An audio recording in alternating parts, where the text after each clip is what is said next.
कुठलंही व्यासपीठ तुम्हाला मिळेल तेव्हा पहिलं काम तुम्ही जे करायला पाहिजे ते प्रत्येकाच्या नसानसामध्ये हिंदुत्व आपण कसे रुजू शकतो हे तुमची परम जबाबदारी आहे बांधवान.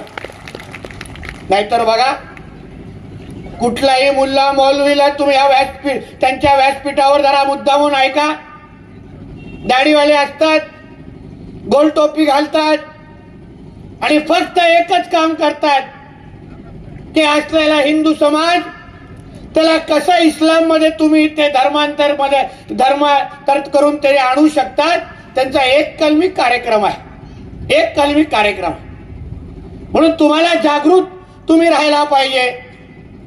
या अशा कार्यक्रमाच्या माध्यमातून जेव्हा आपण हिंदू समाज म्हणून जेव्हा एकत्र येतो, वारकरी समाज म्हणून जेव्हा आपण एकत्र येतो, तेव्हा आपलं काम कर्तव्य आहे की आपल्या भारत देशामध्ये आपल्या हिंदुस्थानामध्ये आपल्याला हिंदू धर्म अगर वाचवायचा असेल तर सर्वात पहिलं तुम्ही स्वतःला हिंदू म्हणून जेव्हा तुमची ओळख सांगायला शिकाल तेव्हा मला विश्वास आहे कोणीही तुमच्या आजूबाजू पण फिरकण्याची हिंमत करणार नाही, कोणी हिंमत करणार नाही.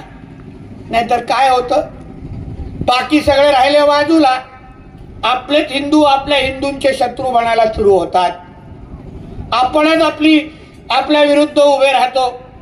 हे कसे, आता आला हार घालायला, जरा थांबला असता तर घालं नसतं का, पण कुठेतरी गालबोट लावायचं, आपल्या समाजाची बदनामी करायची, मग लगेच दुसरे लोक आपल्याला बोलणार बघा हे हिंदू अगर सगळे एकत्र जमले तरी कोण ना कोणतरी यांच्या आपसातच भांडण करायला पुढे येतात.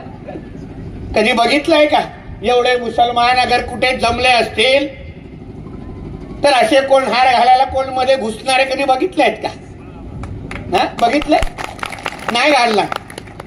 कारण का त्याला माहिती आहे त्यांच्यासाठी त्यांचा इस्लाम महत्वाचा आहे, त्यांच्यासाठी त्यांचे मोहम्मद पैगंबर महत्वाचा आहे. जेव्हा धर्माची गोष्ट येते तेव्हा स्वतःला कुठल्याही जातीने ते लोक ओळखत नाही. ते लोक स्वतःची ओळख फक्त मुसलमान म्हणून सांगतात. हे मला वाटतं आपण सगळ्या जणांनी शिकलं पाहिजे. आपण जेव्हा एकत्र येऊ तेव्हा आपण फक्त एक हिंदू म्हणूनच आपण एकत्र आलो पाहिजे अशी शपथ घेऊन खरं म्हणलं तर तुम्ही या कार्यक्रमातून गेलो पाहिजे. कारण का बांधवांना आपल्या समोरचे आव्हान, आजूबाजूला काय होतं हे जरा बघा. जेव्हा धर्माची गोष्ट जेव्हा येते ना तेव्हा ना मुसलमान दुसऱ्याबद्दल विचार करतात, ना ख्रिश्चन कोणाबद्दल विचार करतात. आपण फक्त हिंदूंनी समाजाची पूर्ण याची जगाची जबाबदारी घेतलेली आहे. आपणच सगळ्यांबद्दल विचार करतो आणि म्हणूनच बघा आपण हळूहळू आपला लोकसंख्या कशी कमी होत चाललेली आहे. म्हणून आवर्जून आपल्याला सांग, देशाचं नेतृत्व एक कणकर हिंदुत्वादी विचाराचे प्रधानमंत्री आज करतायत हे तुम्ही लक्षात घ्या. आज हे वक्फ सारखे कायदे येणाऱ्या काळामध्ये आमचे आदरणीय नरेंद्र मोदी साहेब आपल्या देशामध्ये औषधासाठी पण ठेवणार नाहीत एवढा विश्वास तुम्हाला मी आजच्या निमित्ताने देतो. महाराष्ट्र सरकारमध्ये एक कडवट हिंदुत्वादी विचाराचा मुख्यमंत्री म्हणून आमचे देवेंद्र फडणवीस साहेब तिथे बसलेले आहेत आणि आज तुमचा कडवट हिंदुत्वादी विचाराचा नितेश राणे भाऊ आज मंत्री म्हणून आज या सरकारमध्ये इथे बसलेला आहे. म्हणून तुम्ही हिंदू म्हणून कशाची चिंता करू नका. आपल्या धर्माकडे कोणीही वाकड्या नजरेने पाहत असेल, फक्त हिंदू म्हणून तिथे उभे राहा, आपल्या धर्माचं संरक्षण करा. बाकी तुमची सगळी काळजी घेण्याची जबाबदारी ही आमची असेल असा विश्वास तुम्हाला मी आजच्या निमित्ताने देतो. जोपर्यंत धर्मासाठी आपला रक्त सळसळत नाही तोपर्यंत आपल्याला असेच हिंदू समाजासंदर्भात भाषण करायला आम्हाला करत राहायला लागतं. हिंदुत्वावर बोला, हिंदुत्वावर जागृती आणा. अहो हिंदू राष्ट्रामध्ये हिंदुत्वाच्या बद्दल जागृती आणण्याची गरजच का भासते? याबद्दल थोडा कधी विचार करा. कधी कधी कोणाचं ऐकलंय का पाकिस्तानमध्ये जाऊन इस्लामच्या जागृतीबद्दल जरा भाषणं द्या, कधी ऐकली आहेत का? गरजच भासणार नाही, गरजच भासणार नाही. आपल्या इकडेच या सगळ्याची गरज भासणार. म्हणून आपल्याला विनंती करेन, फार लांबून आलेलो आहे आणि तुम्हाला 4 शब्द तुमच्याशी बोलू शकेन, माऊलींचा आशीर्वाद घेऊ शकेन, यासाठी आज इथपर्यंत आलेलो आहे. माझी अपेक्षा एवढी आहे, माऊलींचा मान सन्मान करणं हे महाराष्ट्र सरकार म्हणून माझं आणि आमच्या आमदार बोरसेजींची जबाबदारी असेल, एवढा विश्वास तुला मी आजच्या निमित्ताने देतो. फक्त हिंदू धर्माच्या संरक्षणासाठी. कारण का बघा, आजूबाजूला आज आपल्या मंदिरं तोडली जात आहेत, आज आपल्या गड किल्ल्यांवर हिरवी चादर टाकली जात आहेत आणि एकदा काय ती हिरवी चादर तिथे पडली तर कधीही त्याची 4 मजली मस्जिद उभे राहणार ही तुम्हालाही कळणारही नाही. आज आपली मंदिरं ही आपली हिंदू समाजाची ओळख आहे. आज त्यांच्याकडे मंदिराकडे अगर वाकड्या नजरेने पाहायला जात असेल तर उद्या आपण आपली ओळख कशी सांगणार याबद्दल तुम्ही सगळेजण विचार करा.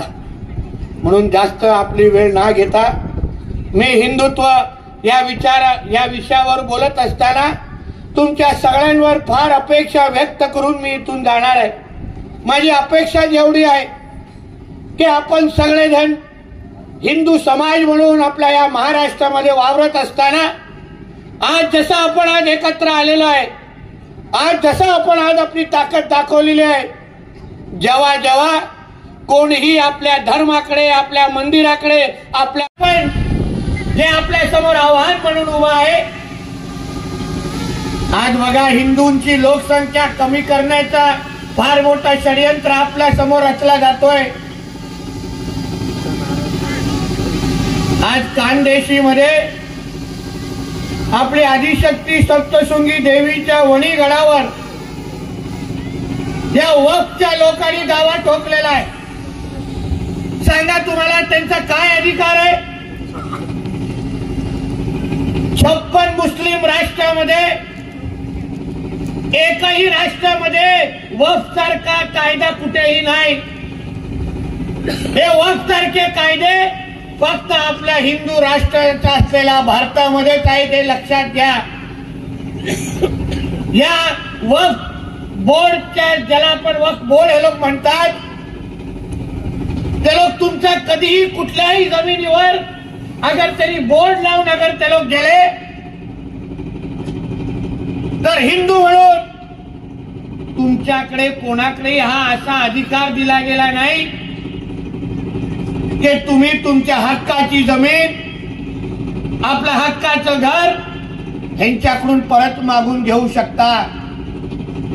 कुठल्याही कोर्टात तुम्ही जाऊन दाखला किंवा कुठे जाऊन मागणी करू शकत नाही की बाबा मला जमीन परत द्या. आणि ह्यांच्या ह्या वक्फ बोर्ड मध्ये ह्यांचा न्यायाधीश पण मुसलमान असतो, वकील पण मुसलमान असतो, अधिकारी पण मुसलमान असतो. तुमचं ऐकणार कोण? म्हणून या सगळ्या बाबतीमध्ये तुमच्या सगळ्यांचा अभ्यास असणं हे फार गरजेचं आहे. आज आपण जागृत म्हणून अगर आपल्या देशात आणि राज्यात अगर वावरलो नाही तर उद्या आपल्या घरामध्ये आपल्याला आपल्या घरातली पूजा तरी हे लोक करायला देतील का? हा फार मोठा प्रश्नचिन्ह या देशामध्ये निर्माण होईल. याबद्दल जेव्हा आपण त्यांच्याबद्दल 4 शब्द बोलतो, हिंदू धर्मामध्ये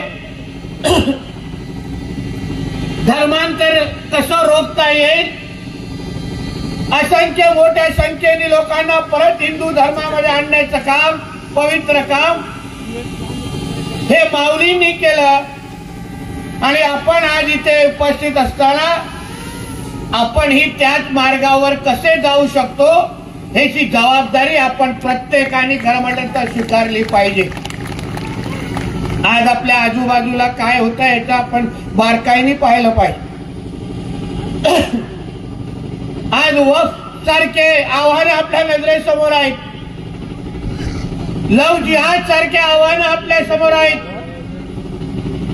आज आपण यात इस्लाम स्वीकारा, यात ख्रिश्चनिटी स्वीकारा, असे मोठे मोठे आव्हान आपल्या नजरेसमोर आहेत. माऊलींसारखे विचार देणारे आणि समाज घडवणारे लोक एका बाजूने आहेत आणि दुसऱ्या बाजूने कट्टरपंथी, दुसऱ्या बाजूने आपल्या हिंदू धर्माकडे वाकड्या नजरेने पाहणं. एका बाजूने आपल्या हिंदू धर्मामध्ये ज्याला सगळ्यांना स्वीकारणं आपल्याला शिकवलं जातं, सगळ्यांना बरोबर घेऊन चालणं आपल्याला शिकवलं जातं. कधीही दुसऱ्या धर्माकडे तुम्ही पाहू नका, जाऊ नका.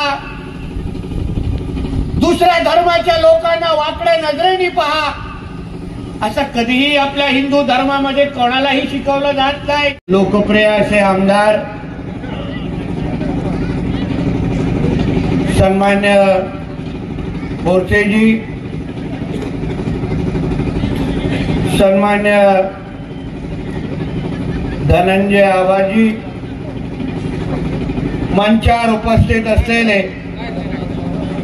सर्व प्रमुख मान्यवर,